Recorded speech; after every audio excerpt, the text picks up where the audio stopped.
प्रतिदिन पूजा करने से मिलते हैं ये 36 लाख। अक्सर देखा गया है कि लोग रोजाना मंदिर जाना पसंद करते हैं, कुछ अपने मन को शांत करने के लिए तो कुछ भगवान की पूजा करने के लिए जाते हैं। बता दें कि मंदिर का अर्थ होता है मन से दूर कोई स्थान। ऐसे में कुछ देर आंख बंद कर मौन रखना बेहद लाभदायक होता है। लोग मंदिर के पीछे छिपे विज्ञान और आध्यात्म को नहीं जानते हैं। सुबह सुबह मंदिर जाने से कई लाभ होते हैं। व्यस्त जीवन शैली की वजह से लोग मंदिर नहीं जा पाते हैं। ऐसे में लोगों ने अपने घर के अंदर ही एक छोटा सा मंदिर बना लिया है। ज्यादातर लोग भगवान को याद करने के अलावा पूजा पाठ भी अपनी इसी छोटे से मंदिर में करते हैं। घरों में मंदिर होना बेहद शुभ है। इससे आप सकारात्मक ऊर्जा से भरे रहेंगे। मंदिर से सिर्फ आध्यात्मिक लाभ ही नहीं बल्कि ये स्वास्थ्य के लिए भी बेहद लाभदायक है। कई लोगों को इस लाभ के बारे में जानकारी नहीं होती है, लेकिन मंदिर जाने की वजह से एक नहीं बल्कि अनेक फायदे हैं। लेकिन इससे पहले अगर आप भी चाहते हैं लक्ष्मी माता का आशीर्वाद आप पर बना रहे तो वीडियो को लाइक करें और चैनल को सब्सक्राइब कर लें और कमेंट बॉक्स में जय माता लक्ष्मी जरूर लिखें। एक, यदि आप प्रतिदिन मंदिर जा रहे हैं तो आप अपने जीवन में आने वाली उन घटनाओं से बच सकते हैं जो कि आकस्मिक आती है, जैसे दुर्घटना, हत्या, आत्महत्या जैसी नकारात्मकता आपकी जिंदगी से दूर रहेगी। 2, मंदिर जाने वाले व्यक्ति के मन में भरपूर सकारात्मकता और आध्यात्मिक बल होता है, जिसके चलते उसके आसपास नकारात्मक ऊर्जा उसके पास फटकती भी नहीं है। आप इस ऊर्जा को भूत, पिशाच या प्रेत भी कह सकते हैं। मंदिर जाने वाला भयमुक्त जीवन जीता है। 3, यदि आप प्रतिदिन मंदिर जाते हैं तो आप पर किसी भी प्रकार के ग्रह और नक्षत्रों का कोई बुरा प्रभाव नहीं पड़ता है। ग्रह बाधा से आप मुक्त रहते हैं। मंगल दोष, शनि या अन्य किसी ग्रह की बाधा है, 7.5 अढ़ाया या राहु की महादशा चल रहा है तो घबराने की जरूरत नहीं। 4, मंदिर में जाकर आप मंदिर के नियमों का पालन करते हैं, व्रत, उपवास और पाठ में विश्वास करते हैं, सोच समझकर आहार विहार करते हैं तो आपको किसी भी प्रकार का रोग या बीमारी नहीं होगी।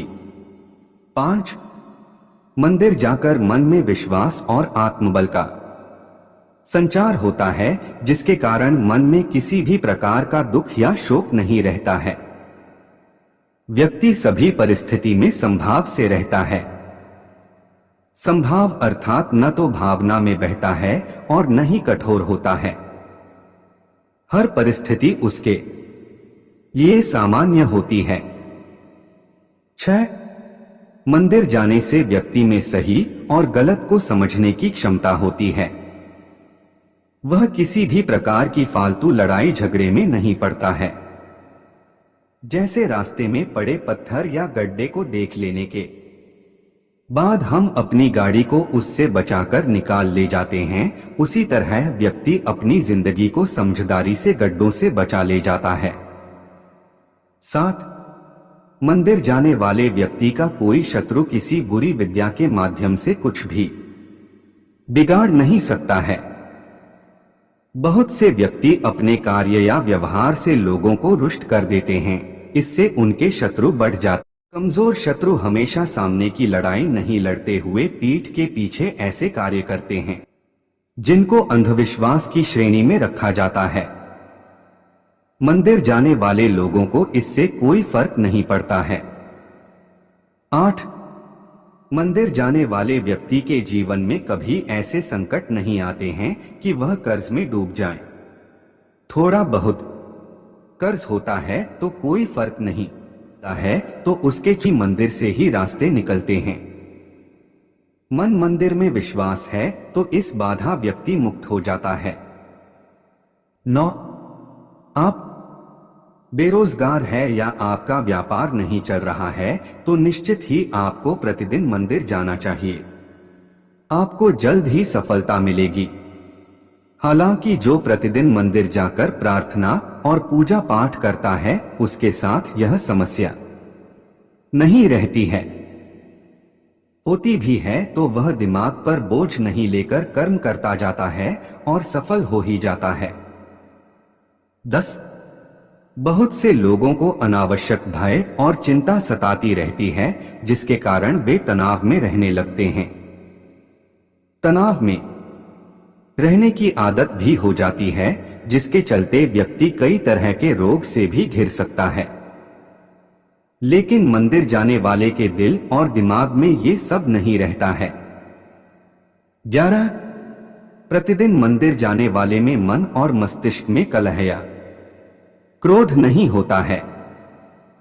घर के दूसरे सदस्य यदि उससे झगड़ा करते हैं या घर में गृहकल हो रही है तो वह उसे समझदारी से हैंडल कर माहौल को खुशनुमा बना देता है। 12. प्रातः काल पैदल ही मंदिर जाने से व्यापार भी होता है और हमें प्राणवायु भी अच्छे से प्राप्त होती है। प्रतिदिन सूर्य की धूप के स्पर्श से सेहत में सुधार होता है। 13. मंदिर में घंटी की टंकार करीब 7 सेकंड तक गूंजती है जो मन मस्तिष्क से विषाद हटाकर शांति प्रदान करती है। ऐसा भी कहते हैं कि छोटी घंटी से हमारा पित्त दोष संतुलित होता है। साथ ही ध्वनि से भी बैक्टीरिया नष्ट हो जाते हैं। 14. मंदिर में कई तरह के सुगंधित फूल अर्पित किए जाते हैं जिनकी सुगंध से मन प्रफुल्लित होकर अवसाद से मुक्ति हो जाता है। फूलों के विभिन्न रंग से अंतर्मन को शांति मिलती है। 15. मंदिर में कपूर और अगरबत्ती की सुगंध से एक ओर जहां मन और मस्तिष्क से नकारात्मक विचार हटा जाते हैं वहीं हमारी रोग प्रतिरोधक क्षमता भी बढ़ती है। यह हमें जैविक संक्रमण से भी बचाती है। मंदिर का सुगंधित में रहने से बैक्टीरिया नष्ट हो जाते हैं और किसी भी प्रकार का वायरल इंफेक्शन नहीं होता है क्योंकि मंदिर में कर्पूर और धुआं होता रहता है। 16.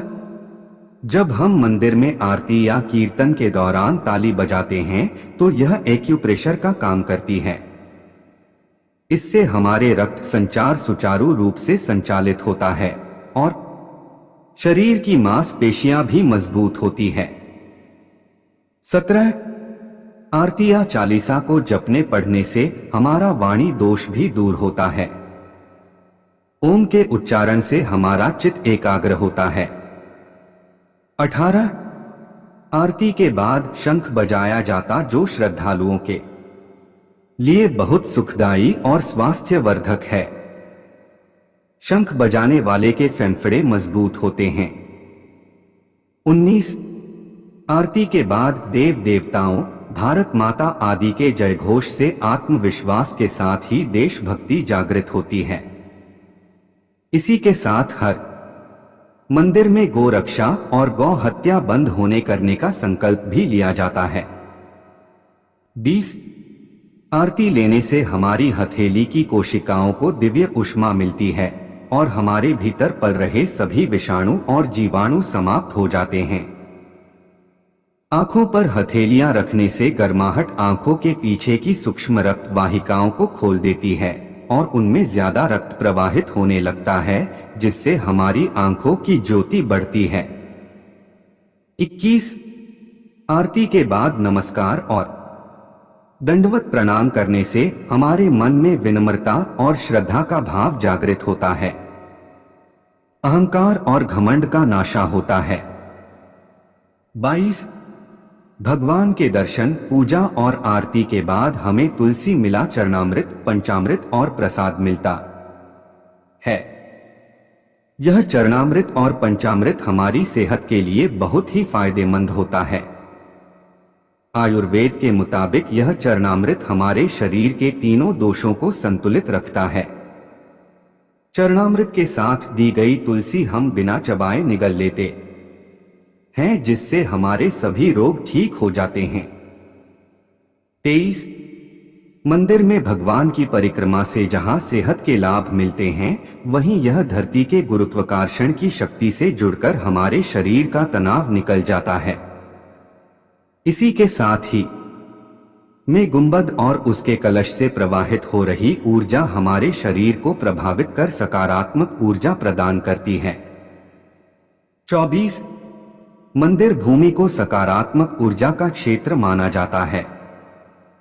यह ऊर्जा भक्तों में पैर के जरिए ही प्रवेश कर सकती है, इसलिए हम मंदिर के अंदर नंगे पांव जाते हैं। 25 मनोकामना का दोहराना। मंदिर में जाकर जब हम अपनी मनोकामना को बार बार दोहराते हैं तो हमें मंदिर की सकारात्मक ऊर्जा का साथ मिलता है और इससे प्रकृति सक्रिय होकर हमारी मनोकामना पूर्ण करने लग जाती है। 26 हर मंदिर में पीपल, बरगद, नीम, केला और तुलसी आदि के वृक्ष रहते हैं। इन वर्षों में हम जल अर्पण करते हैं या उन्हें हम नमस्कार करते हैं।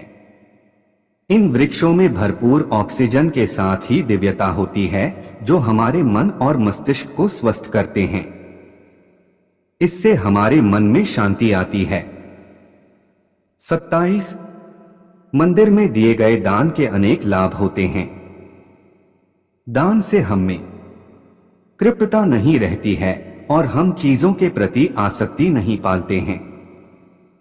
इसी के साथ ही हमारे सामाजिक दायित्वों का भी निर्वाह होता है।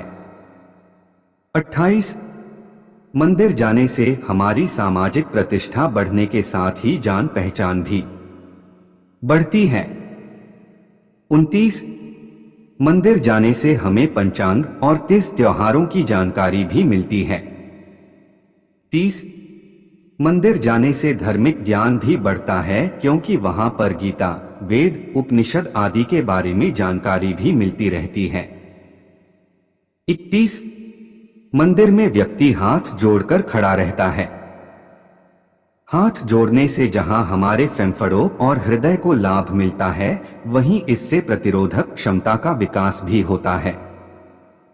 कहते हैं कि हथेलियों और अंगुलियों के उन बिंदुओं पर दबाव पड़ा है जो शरीर के कई अन्य अंगों से जुड़े हैं। इससे उन अंगों में ऊर्जा का संचार होता है। 32 प्रतिदिन मंदिर जाकर व्यक्ति अपने मस्तक पर या दो भौहों के बीच चंदन या केसर का तिलक लगाता है। इस तिलक लगाने जहां शांति का अनुभव होता है, वहीं इससे एकाग्रता बढ़ती है। दरअसल जहां तिलक लगाया जाता है, उसके ठीक पीछे आत्मा का निवास होता है।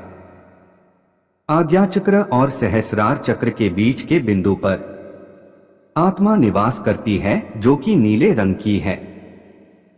आत्मा अर्थात हम खुद चंदन लगाने के आध्यात्मिक लाभ भी हैं। 33 प्रार्थना में शक्ति होती है। प्रार्थना करने वाला व्यक्ति मंदिर के ईथर माध्यम से जुड़कर अपनी बात ईश्वर या देव शक्ति तक पहुंचा सकता है। देवता सुनने और देखने वाले हैं। प्रतिदिन की जा रही प्रार्थना का देवताओं पर असर होने लगता है। मानसिक या वाचिक प्रार्थना की ध्वनि आकाश में चली जाती है। प्रार्थना के साथ यदि आपका मन सच्चा और निर्दोष है तो जल्द ही सुनवाई होगी, और यदि आप धर्म के मार्ग पर नहीं हैं तो प्रकृति ही आपकी प्रार्थना सुनेगी, देवता नहीं। प्रार्थना का दूसरा पहलू यह कि प्रार्थना करने से मन में विश्वास और सकारात्मक भाव जागृत होते हैं, जो जीवन के विकास और सफलता के अत्यंत जरूरी हैं। 34 पूजा एक रासायनिक क्रिया है। इससे मंदिर के भीतर वातावरण की पीएच वैल्यू, तरल पदार्थ नापने की इकाई कम हो जाती है, जिससे व्यक्ति की पीएच वैल्यू पर असर पड़ता है। यह आयनिक क्रिया है जो शारीरिक रसायन को बदल देती है। यह क्रिया बीमारियों को ठीक करने में सहायक होती है। दवाइयों से भी यही क्रिया कराई जाती है जो मंदिर जाने से होती है। 35 मंदिर में प्रवेश से पूर्व शरीर और इंद्रियों को जल से शुद्ध करने के बाद आचमन करना जरूरी है। इस शुद्ध करने की प्रक्रिया को ही आचमन कहते हैं।